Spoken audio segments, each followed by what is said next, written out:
Hey there boys, today we're going to be looking at the Scatter Signal. This is a new fusion rifle which dropped this season, and I mean it when I say it that this is the new best overall fusion rifle in the game. It is second only to a high impact frame Midas Reckoning, which has surrounded and cornered, which is just pretty much cheating because it's basically 2 damage perks and very situational ones at that. So we're going to count this as the new king of fusion rifles. Now, let's go ahead and have a look at why that is.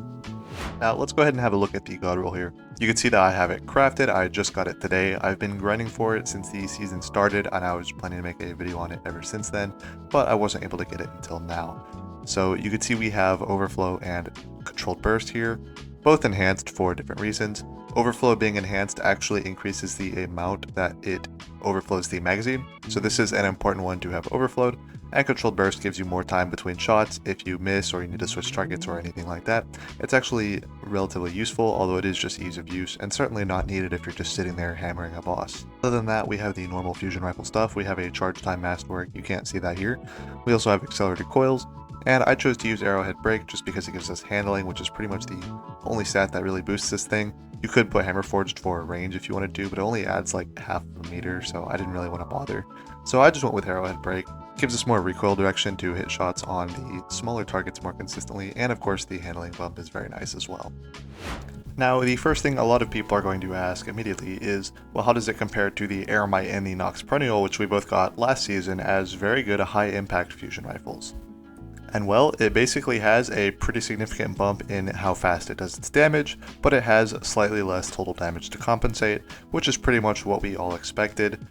However, because until this point we did not have controlled burst on any rapid fire fusions, we basically had a better damage perk on the high impacts, so they were the kings of fusion rifles for last season. But now that we have controlled burst on this fusion, it is actually the best fusion as long as you can make your surges work out. So let's go ahead and have a very quick look at some of the basic numbers on high impacts versus rapid fire fusions, just to get an idea of what the damage looks like, because what you'll pretty much see is rapid fires have about half the charge time of a high impact. However, they have not even close to half the damage. They have much more than half the damage of high impacts. So let's have a look at that. So to start things off, we'll look at the damage of the rapid fire, and you can see it hits for 4,631. And if we quickly go over here and switch to our high impact of the same element and everything, then we will see that it hits for 11,544 per shot. At first glance, it might seem like the high impacts actually win that because the projectiles are more than double the damage per projectile. However, rapid fire fusions actually shoot 9 bolts doing that damage, whereas high impacts only shoot 5 bolts doing that damage. So the damage number per shot is actually very close considering the fact that rapid fires have half of the charge time of high impacts. And up next, we're going to talk a little bit about the ease of use because I really think this thing has a lot going for it in that department as well. But before we do that, I did want to quickly thank everybody who's been watching the videos. We've been getting a ton of support lately. In fact, we actually just hit 1,000 subscribers. We've been getting a lot of positive comments. I really appreciate it. And it's really keeping me motivated to keep bringing this content to you guys. So if you do like it, make sure that you're subscribed to the channel so you can see the future videos. We're going to keep coming up with stuff just like this to teach you guys some new things that you might not know, or show you a weapon you might want to grind out for. Anyways, that's enough of that. Let's get into the ease of use of this fusion rifle and why I think it is so great at what a fusion rifle does, because fusion rifles are kind of like the lazy DPS option right now. They're not really the best because shotguns exist and snipers can do it better too in a lot of ways, but they're very easy to use, and I think that this one really fills that role. So let's have a look. So first of all, we have the argument of Overflow versus Envious Assassin. While Envious Assassin is able to overflow higher than Overflow is, it, however, is a lot harder to set up.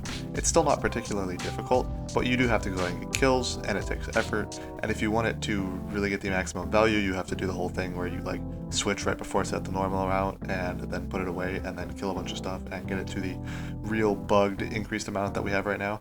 If you'd like for me to cover that more later in a video, I can do that, leave a comment.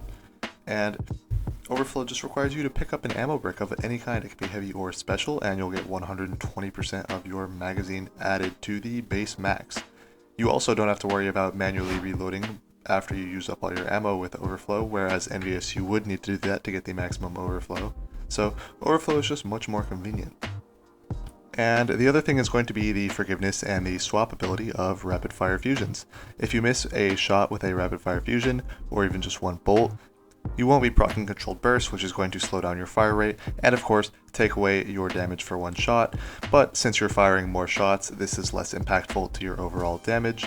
And also, when it comes to using something like bait and switch on your heavy weapon, which is a very popular perk, you're going to spend less time shooting off your shot with your fusion rifle using a rapid fire than you would using a high impact, because it takes half the time to charge it up. So overall, I think it's just a much more usable weapon as well, and even though I know that Aramite does more damage than the Cartesian Coordinate, I still find myself using Cartesian Coordinate more, just because I don't have to deal with the longer charge time for something like bait and switch, and most of the time I am doing rotations.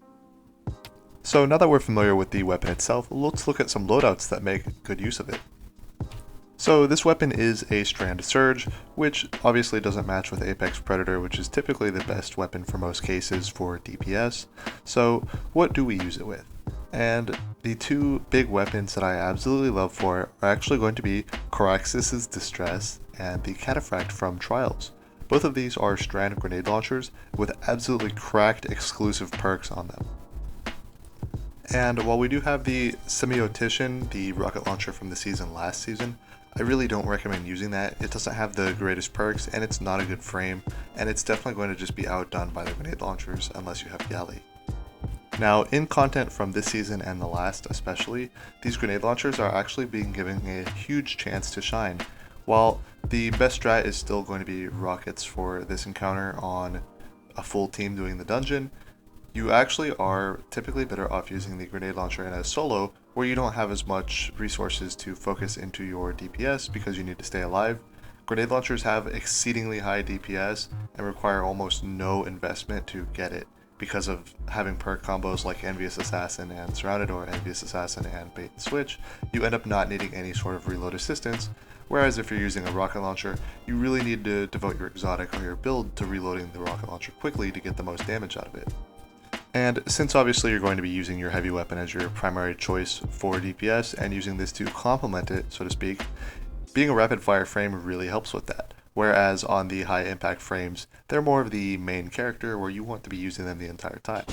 But because of this thing having the faster fire rate, it's much easier to do rotations or set up bait and switch, and it's much less punishing to switch off of it and take a shot that doesn't have the controlled burst effect on.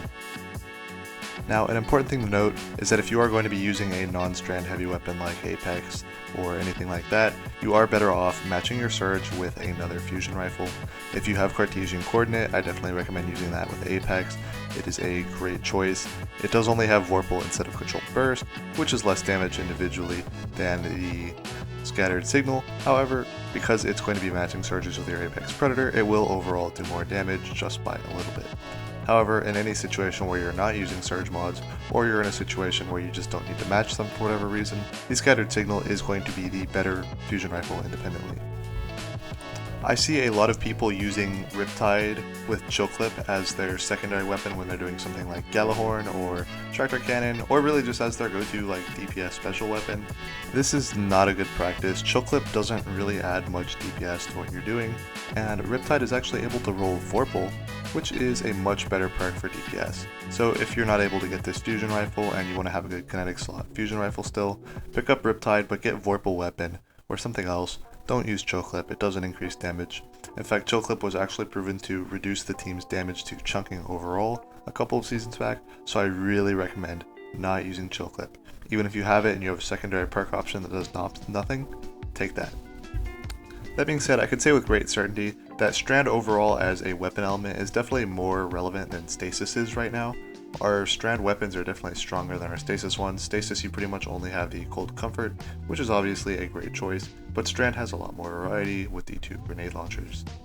And that's going to be the end of the video. If you made it here, thank you so much for watching, I really appreciate it, and I'll have some other videos on the end card here for you to watch if you want to see those.